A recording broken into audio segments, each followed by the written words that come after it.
Welcome to Internet TCI.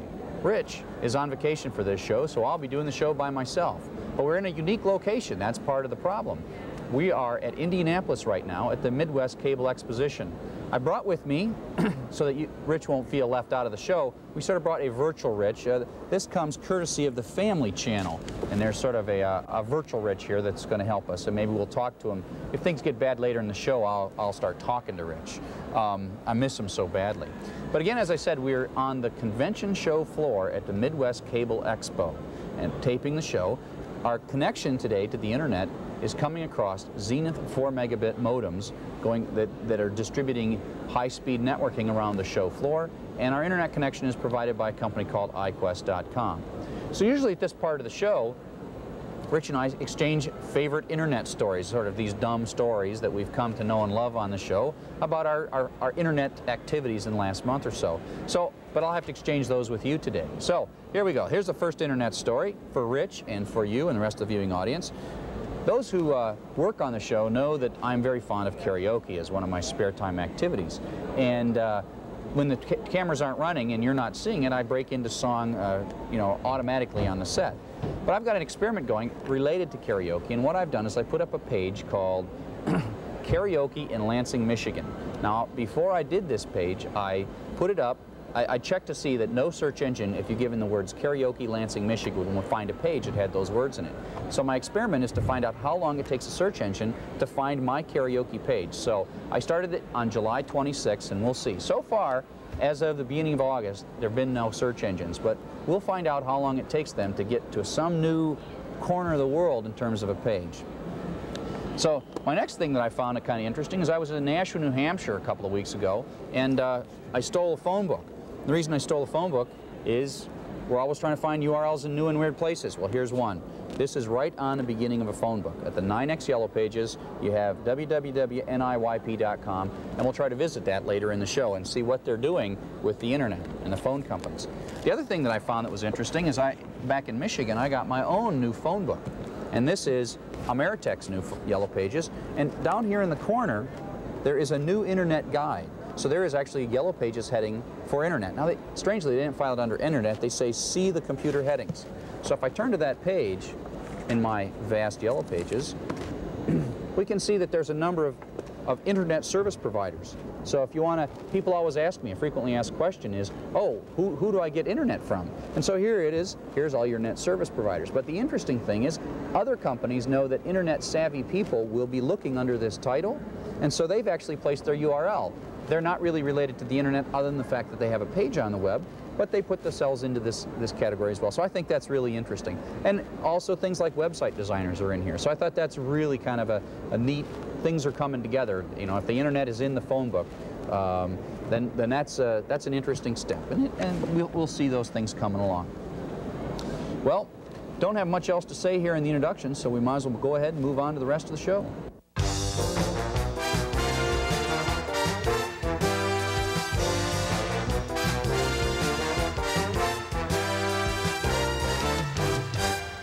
In tonight's Internet for Everyone segment, I'm doing the segment, usually Rich, who's today on vacation. Usually Rich does a segment, so I'm going to do something a little bit different while Rich is not here. He's pretty protective about his segment.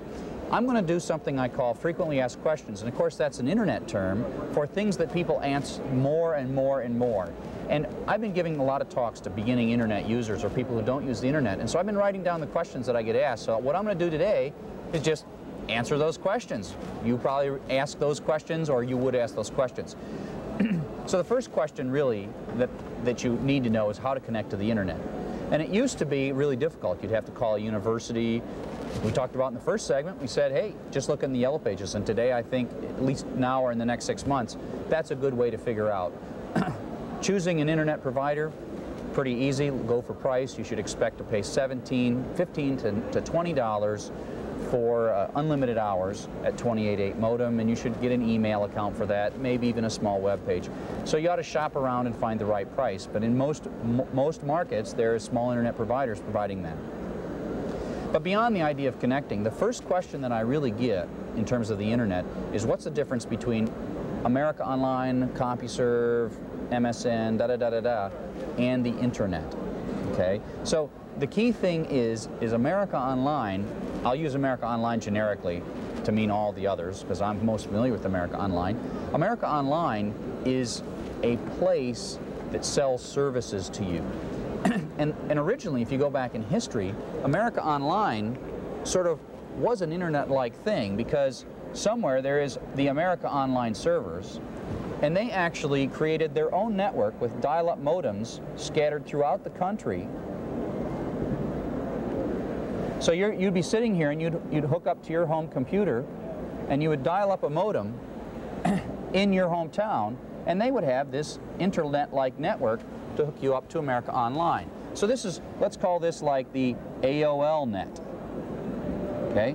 We'll call this AOL net, and this is their own internet that allows them to provide service. So you pay them money for connecting. Now, sort of in the days before the internet was popular, the whole idea is there are things that are inside of AOL like email, there's chat rooms, etc., etc. And these are actually very nice. But you pay for the usage of that. So you pay America Online an hourly fee to use their services.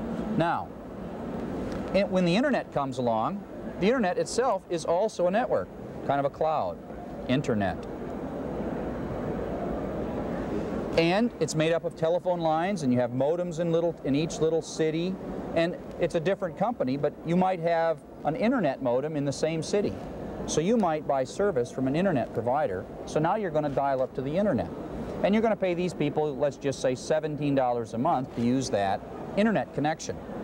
Now, what's on the internet? Well, there are many things that are on the internet. There are web servers, there's Gopher servers, you may even have your own home page. Okay? And the other thing that's on the internet recently is America Online. So America Online itself is also connected to the internet. Now, America Online offers internet services. They allow you to read the World Wide Web through America Online. You use a program called Web Crawler. You click on it and there goes a web page. And what's happening is you are connected to America Online through their network, and AOL is bringing the data from the real internet and then presenting it to you using their browser called Web Crawler. So you're paying them $5.95 a month, but you're sort of getting free access to the internet after you paid your America Online hourly and whatever fees. And so you could say, yes, America Online is an internet provider, much like a lot of small companies are providing internet at $17 a month. So that's one way of connecting. When you go to the internet, if you just buy an internet account, you don't have access to all these nifty email and chat rooms and forums and the things that AOL puts up that, in my opinion, are actually quite pleasant. What you see is you can talk to web servers like www.nbc.com, you can look at the wonderful internet TCI homepage, you know, all these wonderful things that are out there, and you can send email and do all those things, but you can't do the really nifty AOL things. Now, another thing that you can do, though, is you can make a connection sort of in this direction. You can have an internet account that gives you $17 an hour, and then you can actually connect to AOL using their connection.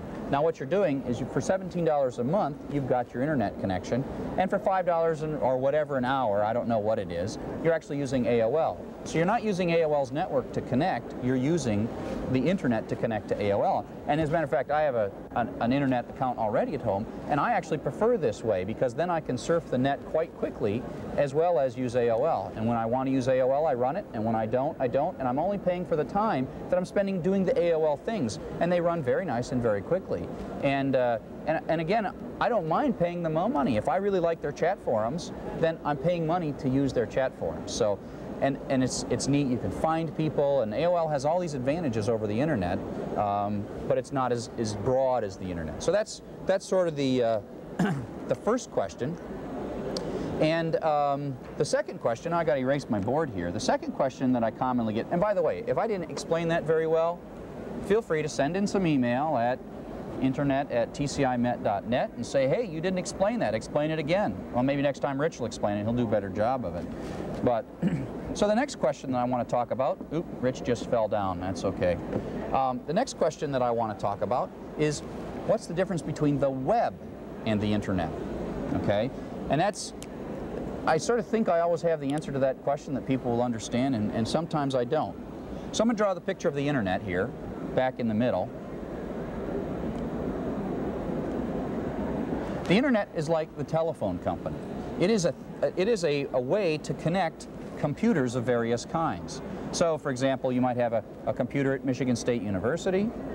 You might have a computer at University of Illinois, Urbana-Champaign. And at its most fundamental level, the internet allows these computers to connect to one another. And it's made up of a bunch of expensive phone lines to get these things talking to one another. Okay? So, when you buy a connection to the internet, you are getting your own, you're paying your $17.95 a month, and you have the right to hook up your computer to the internet. So you're paying an internet provider, the same as Michigan State University or University of Illinois at Urbana-Champaign pays their internet provider for their connection. So the internet is just an infrastructure that allows connections. So you can connect this computer to that computer or this computer to that computer, etc. Now, there are things called servers that are connected to the internet at various places. So for example, at MSU you might have, a web server. Other things you'd have a chat server. IRC is the protocol that those servers run. Okay? You have a web server, you have a chat server, ... various servers. These are called servers. Okay? And you may need an account, you may not need an account. Most of the web servers, you don't need an account. So there are many things connected to the internet. One of the most popular is what's called a web server. And the way you communicate with a web server is you have a browser application. And that browser runs in your program, and it's specifically designed primarily to connect to web servers and other types of servers. Example browsers are like Netscape. Another very popular browser is the Internet Explorer from Microsoft. So you run software on your PC that connects across the internet to various web servers, and you can view the contents of those web pages, and that's what we do on the show. Now, what the World Wide Web is, what people, when they say, what's the World Wide Web, to me what that means is, that means a whole bunch of servers, hundreds, thousands of web servers out there. Web, www.blah, www.blah. These are each different computers at potentially very different locations. The World Wide Web is sort of the sum total of all of these web servers, plus the application that runs on your computer and allows you to view it all. So the internet is sort of an enabling technology which allows the web to be used. And so the web is sort of your view of the internet. There are many things you can do on the internet that have nothing to do with the web, but the web happens to be the most popular use of the internet today, so people get those two things confused. The key thing is don't assume that the web is the only thing that the internet is ever going to be used for. Okay, well, I think I've talked enough about those two questions, and again, if you don't believe I've answered your questions correctly, send me some email. I'll answer it by email, or maybe we'll even answer it on the show.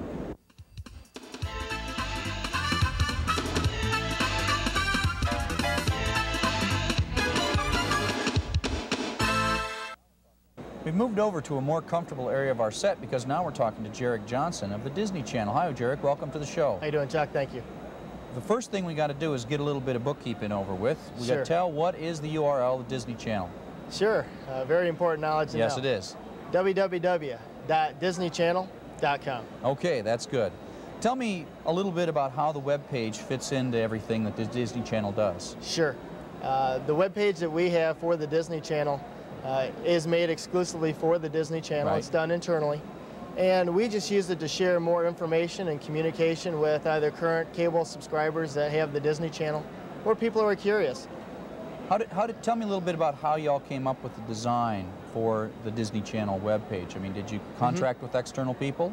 No, it actually has been done internally. Oh, okay. And Chuck, to tell you the truth, I know initially some of the feedback we got was that it had so much color and so graphic intensive that it took a long time to download. Yep. Now, obviously, trying to be user-friendly to the user, we wanted to make sure that it was quick and easy to share information. Right. So we still have a lot of great, clean, colorful graphics, but it's also something that you can access quickly and really get good information out of. Okay. So, Jarek, tell me a little bit about the things that somebody might find on the Disney Channel webpage. Sure. Standard on our webpage are going to be a lot of program listings. just so you can breeze through there and know exactly what's coming on by category, search category, per your interest taste that's going to be viewing on the Disney Channel in the next couple months. But we also have a number of highlight clips where you can see little clips from whether it's the Lion King or other animation that we have either within Disney or within Disney Channel, special events.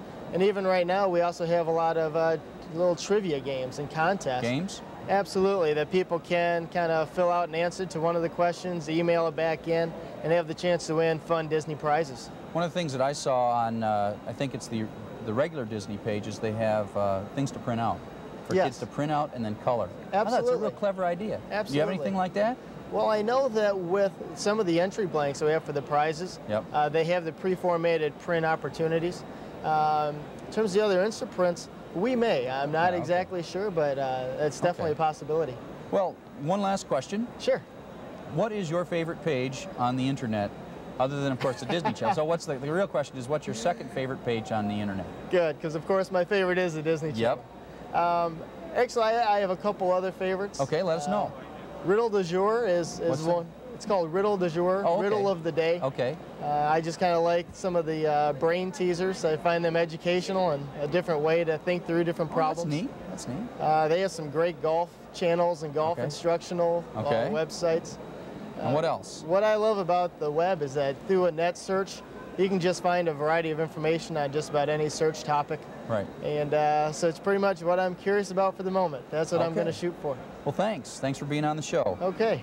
In our next segment, John Liskey, our executive producer, caught up with Joe Theismann at ESPN, who's here at the MidWest Cable Expo. But 9 years ago, I went to ESPN. Everybody said, where'd Joe Theismann go? Where'd he go? The guy's off the air. He's nowhere. You're going to cable? How many times have you heard that? You're working cable? Oh, my gosh, how terrible a thing. Cable. Oh, what a horrible place to be. It's worse than prison going to work for cable. 3 of the 5 that broadcast the #1 sports entity in the world are on cable. That's where we've evolved, and it's going to get bigger and bigger and better. And for me, it was a great opportunity, and again, I took a little bit of a liberty here to promote what we do and who we are, but we're special. And I'm proud to be a part of it. I'm proud to have been asked to be a part of it. Joe, what role do you think the internet and sports will have in the future? I think the internet will allow the sports fan a closer look at the players. I really think that you'll get an opportunity to learn more about the business of football. You'll learn more about the individuals that participate in the game, and it'll really take you places where you've never gone before. I mean, for lack of a better analogy, I just think that the internet is something that, if you really want to understand our game or any business, you have to have it. Thank you very much. You're welcome. We're here at Court TV with Claude Wells. Claude, welcome to the show. Thank you, Chuck. We're going to talk to you about the webpage that Court TV has, but first we got to get some basic information out. What's the URL for your homepage? Believe it or not, it's courttv.com. Well, I like something that you can kind of guess, and you're often right. So that sounds like something people can just figure out. You bet. So I noticed that you have a slogan on the back of your display here that says it's more than just a website. Tell me a little bit about what that means. Well, I think in our opinion, what we're trying to say is that there's a lot more there than you might think. Right. There's quite a bit of breadth and depth to the information that we have on our website. So what are kind of some of the things that you think that are really neat that you have on your website? Oh boy, we got a lot of very neat things. I think a lot of the Court TV Challenge, where you can discuss particular cases, or Arthur Miller actually has a section on there where he will pose a question or a challenge to people that will participate on various legal issues. Well, that's pretty neat. Yeah. So what kind of feedback do you get from users? Pretty strong. We get a lot of feedback from people about what it is that's on Court TV. They want more information, or they want copies of a trial or a particular tape that we've had. The Nuremberg that we had back in the fall was very popular, particularly with institutions and schools around the country. Do you have a lot of interactive two-way stuff? I think we have a fair amount. We see a lot of people who do come come into the chat rooms, if you will, and talk about various particular issues that are hot or that are on air right now. I watch Court TV, but I've never heard of this Teen Court TV. What exactly is that? That's pretty exciting. We just started it back in the spring, and it is 3 hours of programming on Saturdays and Sundays. It's essentially 3 shows that are targeting teenagers, where one will address issues of importance to teens in a particular locale, so our cameras are there.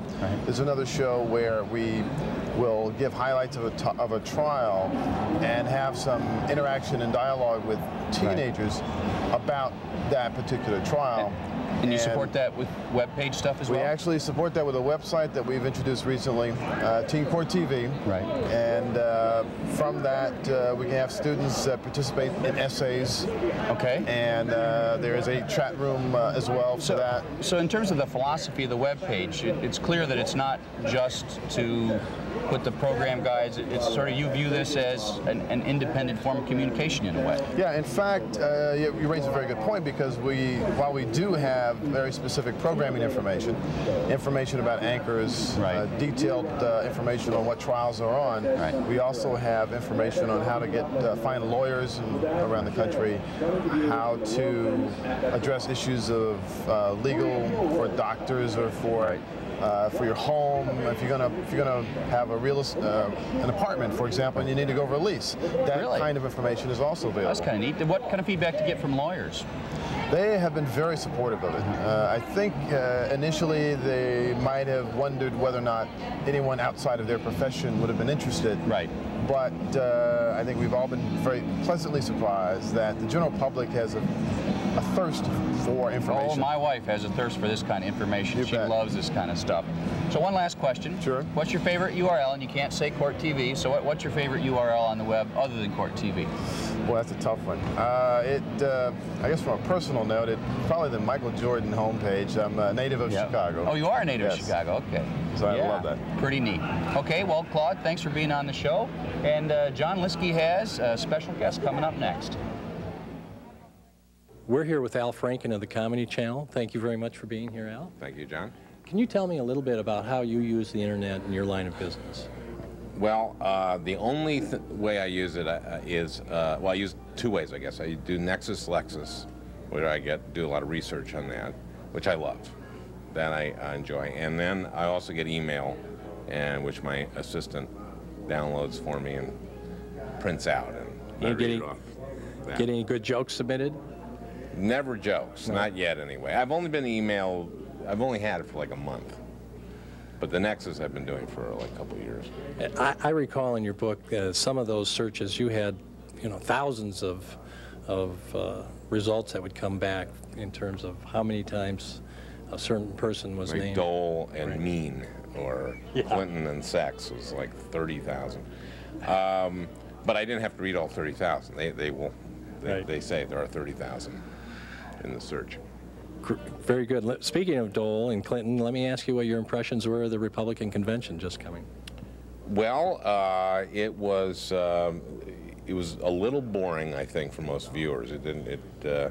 But I thought they did a good job of, keeping Buchanan at bay. In fact, he's kind of complaining that he's getting very little coverage. Buchanan says the only person following him now is Simon Wiesenthal. Were you happy to hear that Henry Kissinger thought you did the best impression of Henry Kissinger? Well, it so happens about 2 days before the convention, a friend called me up and said that David Kissinger had told him that I did the best Kissinger. So I said, Kissinger was like walking along, there's David with his father, so I went, Dr. Kissinger, but please, David, would you have your father talk to me? So I finally said to him, your son says that I do the best you that anyone does. What do you think? And he said, I would not object to that, or I would not disagree, I think is what he said. So that was a thrill. That's great. That's great. Yeah. Our governor in Michigan, Governor Engler, I didn't get a chance to see the interview, but I've heard a lot about it. Was that a fun one? That was, yeah, actually I really liked him. I said to him, because we were talking about workfare, and I said that if a woman went off welfare and got a job as a stripper. Would that count? And he said, yeah, but we'd probably have a problem placing her.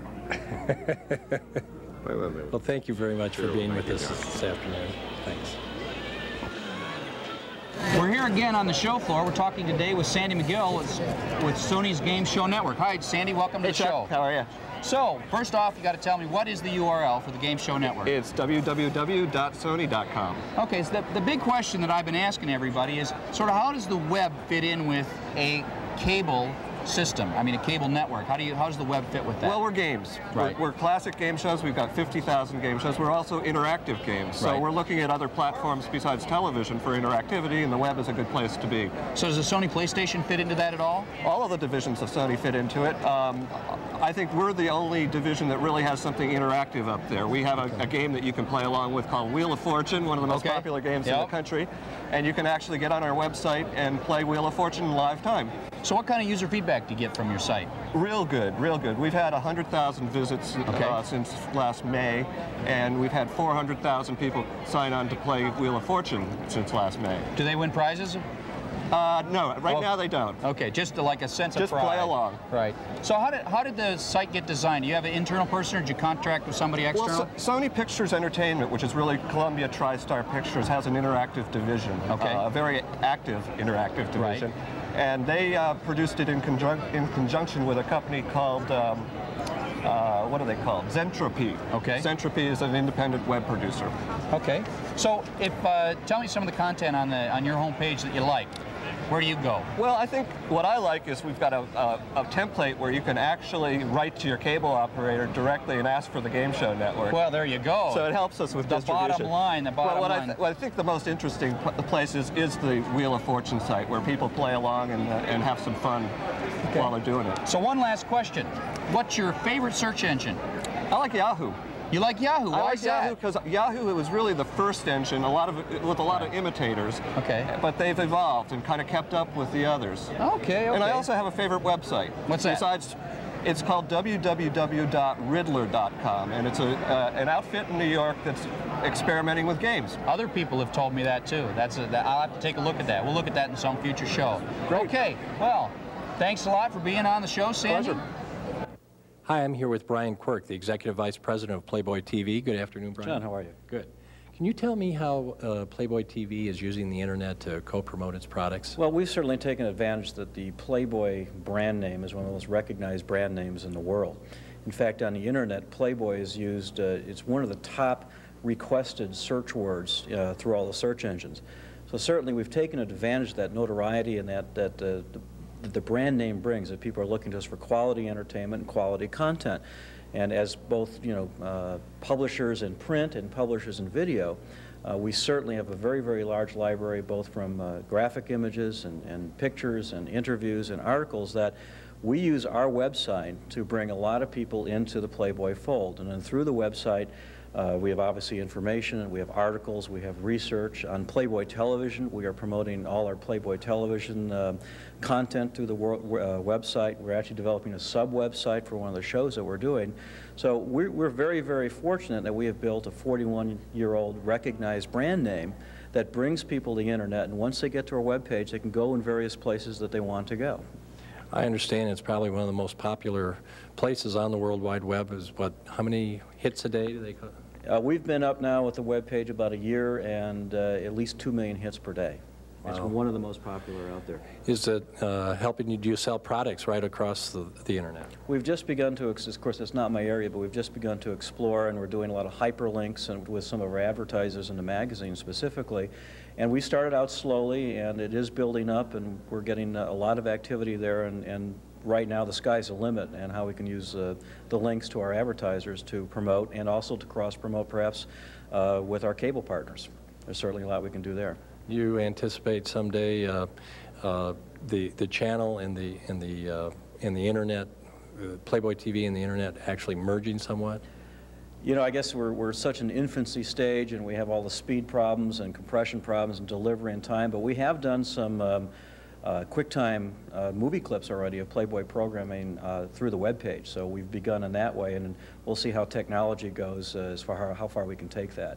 But there's certainly a lot of synergies that we have between the two mediums. Very good. Well, thank you very much for being with us. Thank you.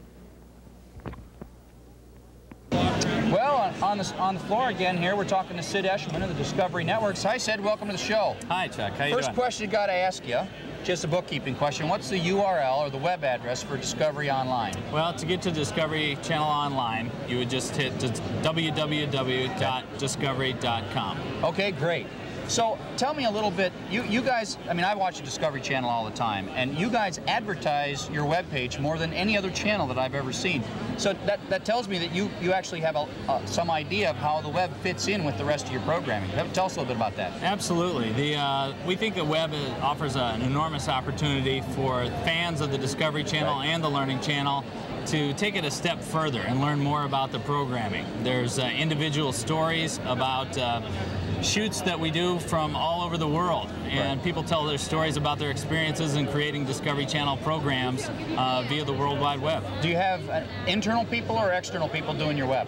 We have internal people, actually. Okay. It's a new division of the company a couple of years ago when we saw this phenomenon. Seems like it's plenty of people, and they do a real good job. It's definitely a growing group. To say a couple of people really sells it short. There's quite a large group that now is involved. But are they all around the country, or are they all in one place? They are around the country, but they're headquartered in Bethesda, Maryland, which is our corporate office. Okay, pretty neat. So what kind of feedback do you get from users? We've gotten really positive feedback. It's won a number of different awards, actually, for places that people like to visit the most. You're probably certainly in the top 5%. Well, I don't know percentage-wise, but certainly a place that people tell us that they enjoy visiting to learn more about the programs and the things that we have going on at Discovery. So where's sort of your favorite place on your website? Well, there's a number of different places that we have. We have people and places and science and history. There's a different category of programming and a different genre featured each day that people can tap into. Where would I go on your site to request wings 24 hours a day, 7 days a week? I want the wings channel, okay? We appreciate that. So a little bit of feedback. Probably find that in the history category, which is one of the choices for you. But science is my favorite category.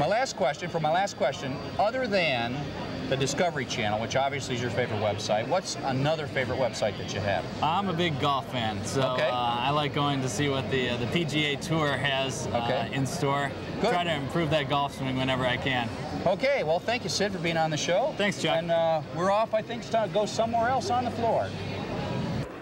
Thanks, Chuck. I'm here with James Brown of ESPN. Good morning, James. Good morning. How you doing? Good. Can you tell me a little bit about the ESPN net on the internet? Sure. Sports Zone, in fact, was the #1 destination site, just named this year, which means that we get more hits and more visits than any other site on the web. We're averaging about 275,000 users per day, which means about 10 million hits per day on the average. We actually broke a record during the Olympics where we got 13.8 million hits and about 350,000 users per day during the Olympics, which it's just phenomenal. Phenomenal.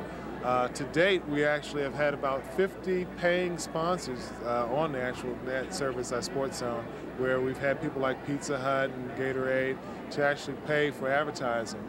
So it's really grown into, we feel, a great business for us. How does it support your programming? For programming, we actually have different schedules. We'll put the schedules out there for ESPN, ESPN2, also for ESPN News when it rolls out on November 1.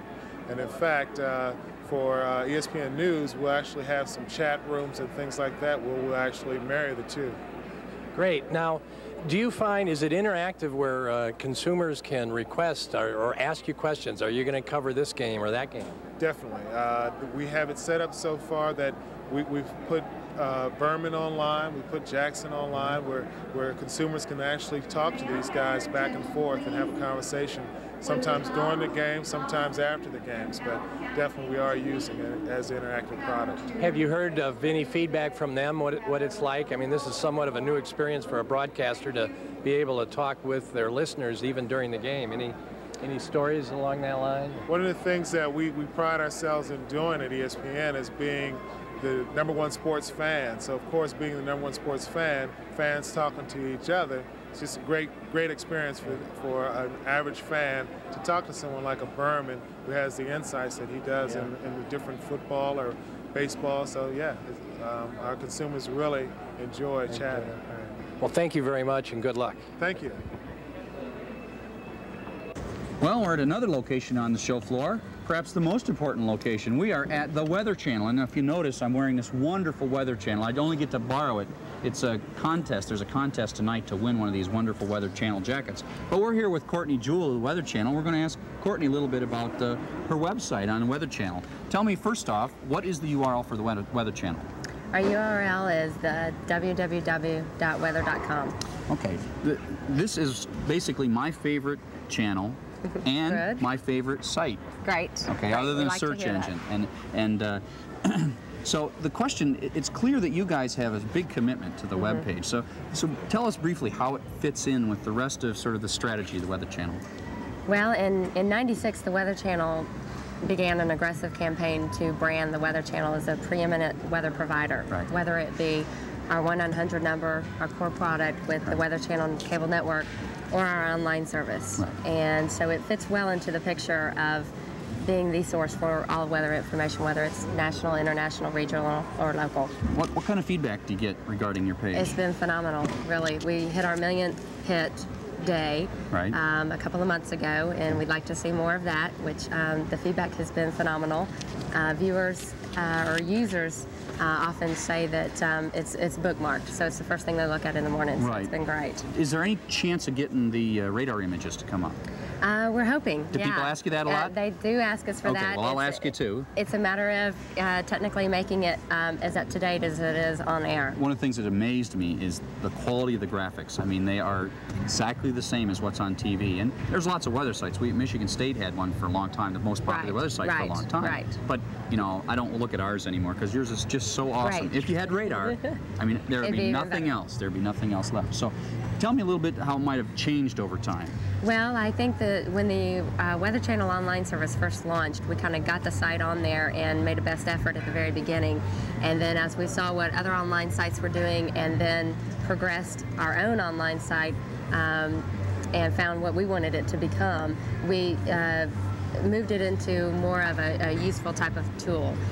Really did a lot of focus groups and surveyed a lot of people to find out what do you really want and what will you really use on a daily basis and a weekly basis. So how many programmers, web designers work at the Weather Channel doing all this stuff? We have a new enterprises department that best guess is about 30 people, and probably about 10 to 15 work on the online site, and those include meteorologists.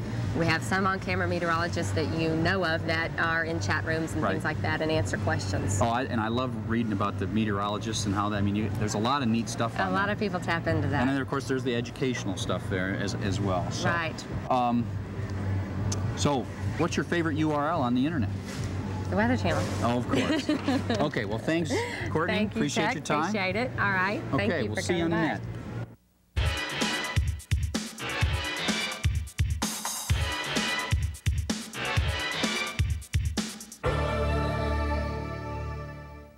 In Tech Talk today, we're talking with Roger Swenson, who's the Vice President of Technology for Communications Technology Group.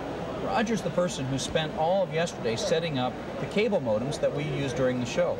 So Roger, tell me first a little bit about your company and how you work with cable modems. Well, Communication Technology Group, we work with a lot of cities and schools and the cable companies putting in data-oriented CATV networks. Okay. So tell us a little bit about the Zenith modem that we're using in this show today. Let me show you one. Okay, We've got got the Homeworks Universal, which is the newest modem from Zenith. This is a 4 megabit Ethernet modem. Front we have a set of indicators. Turn around this way a little bit. This way over here. There we go. We have a set of indicators here which tell you something what's going on with the modem. Power, system status light, a collision light, which is an error light. Of course, you've got activity and receive and transmits. What I found the most useful as I have watched this was that the transmit and receive. The transmit and receive lights are very, very useful. Right. Well, during the setup also, you found out the status light and the collision light are some good indicators of a problem that you may have on the cable system. Right. So you told us about the front. Tell us about the back. I mean, I'm a computer nerd, so I want to see all the plugs in the back of this thing. Okay. The back is made up of a power transformer which plugs in here. Right. It's a modular power supply. Of course, we have a reset button. Should you want to reset the unit, it'll restart over. So it's okay for the user to reset it? Matter of fact, it is. Yep. We have 2 connections here. The modem will either run in a dual cable or a single cable configuration. The ones here, we're running in a 2-cable configuration, so we split transmit and receive. Okay. And we can set them up individually.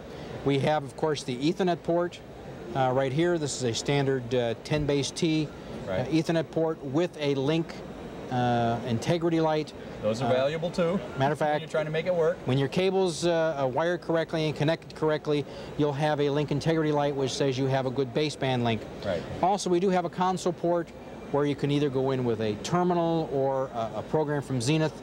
You can do your setups of such things such as frequency, power levels, plant size. You can also get statistics on how your modem is running. Now that's a really interesting question. You sort of brought up the console port. Can the user hook up to the console port? Well, that really depends upon who the user is. These are sold into 2 markets. One is the institutional market, and the other is the home market. Right. In the home market, you can only do access through the CATV ports. Okay. On the other hand, if you are the owner of this, you will not be locked out of the console port, as you will use that as your setup. So if I was a hospital or a matter of fact, yes. Or something. So tell me about some of your customers. What are your big ones? We've done things such as the Palatine School District in Chicago. What we have are 20 schools connected together over the local cable TV system, which is Continental Cablevision. Right. This ties together all schools. They have internet running through the schools. They have AS400 access. They have 20 Novell servers. All of these are tied together using the Zenith Homeworks units. Neat. Well, tell us a little bit. You've talked. Let me hold the Homeworks there. Okay. You've told us a little bit about how the Homeworks works. Tell us a little bit about the show network that we've got running around the conference room floor here. Well, the show network. What I've got is a diagram here we've drawn. The show network is actually a small version of a cable TV network here. Let me kind of show this to you. It does have the key components of a standard cable TV network. It has a frequency translator. Okay. What this does is tie together, actually just change frequency between transmit and receive. Frequencies we're using here at the show, we have a center frequency of 68.75 megahertz as our inbound frequency, or our frequency in. We have a frequency out of 450 megahertz. And that'd be like a television channel, like channel 7 exactly. or channel 21. Or those are center frequencies. Okay. Each one of these modems takes up a standard TV channel in each direction. Okay. So what you're basically doing is you're transmitting in one direction and you're always receiving or listening in the other direction. Okay. So we created, since we don't have a large requirement, we have plenty of power here, we don't need amplifiers, what we've done is create a small cable TV system, and it's made up strictly of a translator and a small splitter. We have basically frequency in and frequency out, or RF in and RF out. Yep. We have a cable coming down to below the floor here. At this point, we have what is called a 4-way splitter. Right. We're breaking it apart, and we've run this, unlike a regular cable TV system in the city, we've run these in a star configuration. One leg is going out to a Homeworks modem, to a Bay Networks hub. Attached to that is our router. Right. The router goes off to our local internet service provider, which is iQuest. Right. Mentioned iQuest at the beginning of the show. Right, and that's over at T1. Yep. We have 2 other legs, one which is in our area here, which we have a Homeworks universal modem tied to the local PC. Right. And that's what you've been using here and on the large screen TV. Right. For the surfing sessions. We also have one over in the Zenith booth. This is tied to a small hub. We've attached a laptop, and we also have a PC attached where we're demonstrating internet access. I tell you, I have high compliments, really high compliments for the quality of the network. You know, of course, we don't have any temperature changes, but it's running real smooth and real well. We get real good throughput. How has it been at your booth? It's running fine, but keep in mind with the T1 line that we have here, we still have approximately 2/3 of the capability of the modem open for other applications. Right, that's true, because we get 4 megabits from the modem. Right. So, last question. What's your favorite URL? URL. Well, you know, what website do you go to when you're sort of bored and kind of want to while away a little bit of time? Well, I always start with Digital's AltaiVista. Okay. That's actually, Digital's AltaiVista is the preferred search engine of the hosts of Internet TCI. It's even right on our page. And rightly so, and we've been using that with the capabilities of AltaiVista. One of the things we always impress people, we go, we bookmark AltaiVista, we go there, and AltaiVista just pops right up. Yes, it's quick. And they have a lot of capabilities. Some of the other sites, you find that you have limitations of the actual web server itself. I also like just the features that AltaiVista has, like the plus and the link and all those other things. Well, Roger, thank you for being on the show.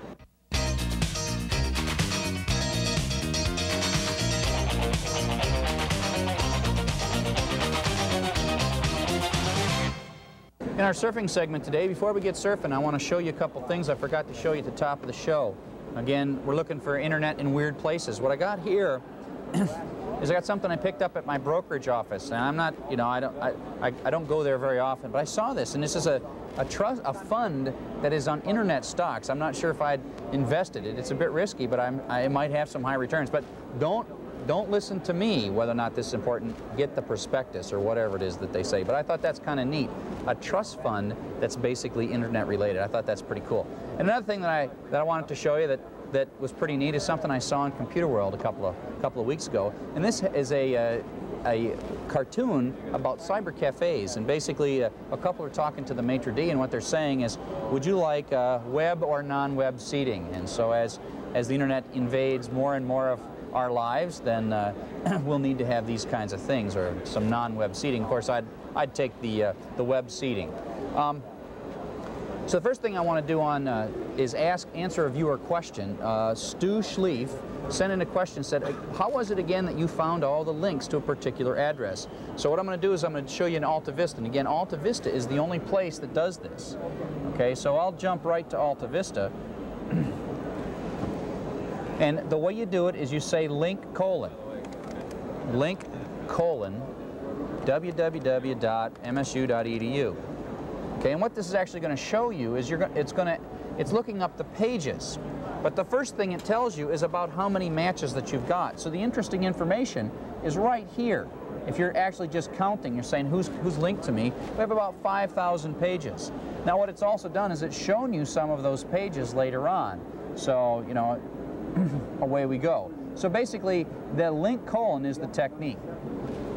I also want to do a little bit of AltaiVista, and I'm going to do a karaoke thing. Remember, I talked about karaoke at the top of the show, so we're going to do a little search of karaoke and see what karaoke things are out there. And I'll demonstrate a couple of things, especially some of the things we really like about AltaiVista. So I'm just going to type in karaoke.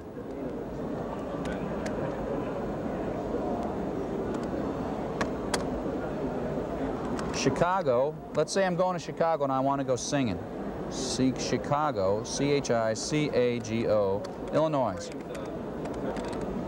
So I say submit. So it's looking for things that have karaoke in Chicago, Illinois. Now, here we go. It's like I see the Chamber of Commerce. It's like, oh, family karaoke. So we did find some. Okay. Now, sometimes it will show you things. Let me go do karaoke, Lansing, Michigan.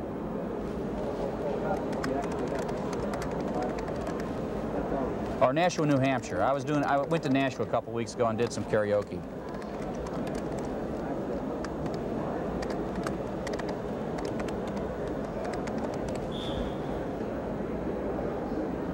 So basically what happens here is that we have all kinds of New Hampshire things, nothing about karaoke, okay? So it looked at all my words equally, and it didn't find anything. It didn't know that karaoke was like the most important word for me. And again, and that's the purpose of the plus sign. So we're going to say plus karaoke, Nashua, New Hampshire now, saying, look, I want to know about karaoke. Nashua, New Hampshire is an important part of this, okay? And so now it says, look, I'll respect your wishes, and I will get you Nashua, New Hampshire. And so at least we get karaoke titles coming up.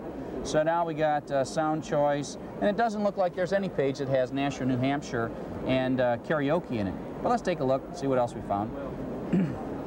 So, found some online karaoke places. Sound Choice is one of the places. As a matter of fact, that's the one that I spend a lot of money buying karaoke tapes from. And they're here on the internet. And they have all kinds of things. They try to sell you karaoke tapes. So it's all around pretty neat. So let me go surf some more pages here. We kind of had this very much cable-oriented theme in the show this time, because obviously we're sitting here at the MidWest Cable Expo in downtown Indianapolis. So just going to surf some pages here. First one I want to surf is the E-Network. Now, the thing that interests me about the E-Network is usually when you think of a web page, you sort of say, oh, okay, they're going to show you their schedule.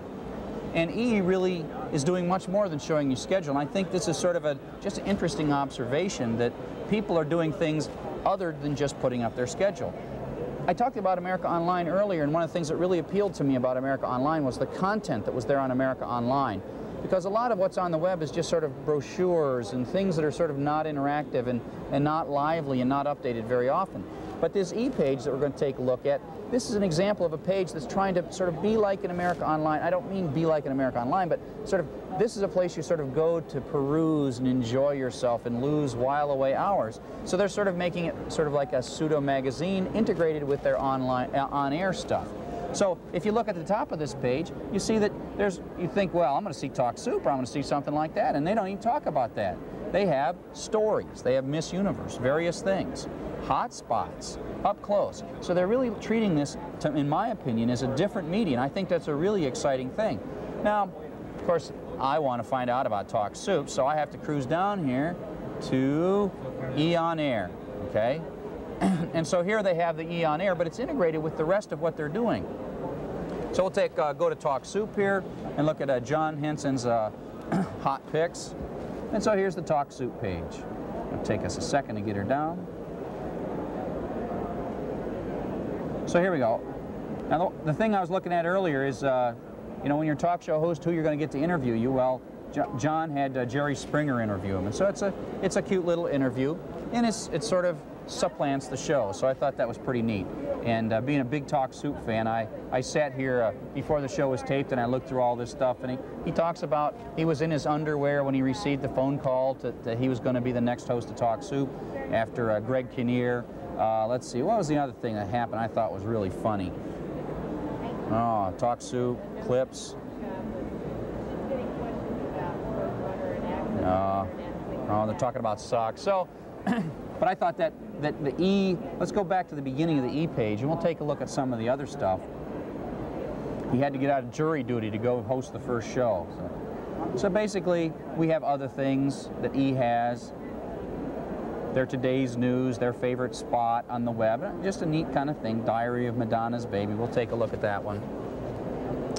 And I mentioned earlier in the show, but it's a good time to remind you that we're connected to the internet through a Zenith cable modem right now. So we use cable modem technology back in the studio, and we're using Zenith cable modem technology down here at the show. And you can see that the response is very, very crisp.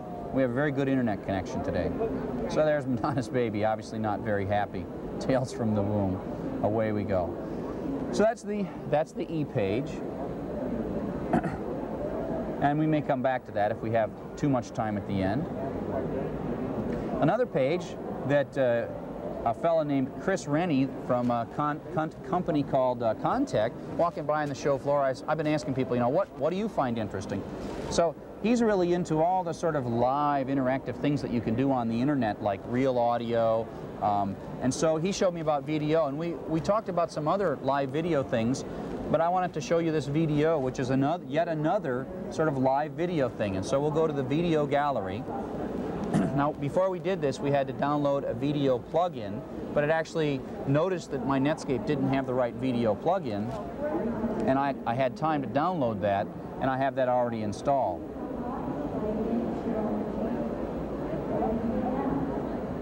Here we go. Come on, video gallery. You know, I shouldn't have said that about how well it's testing me.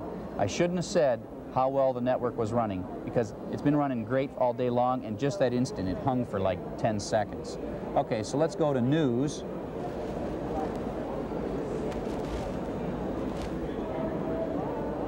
Yep. Now it's so quick that I don't notice it. CBS. And we'll get this thing started in a second here.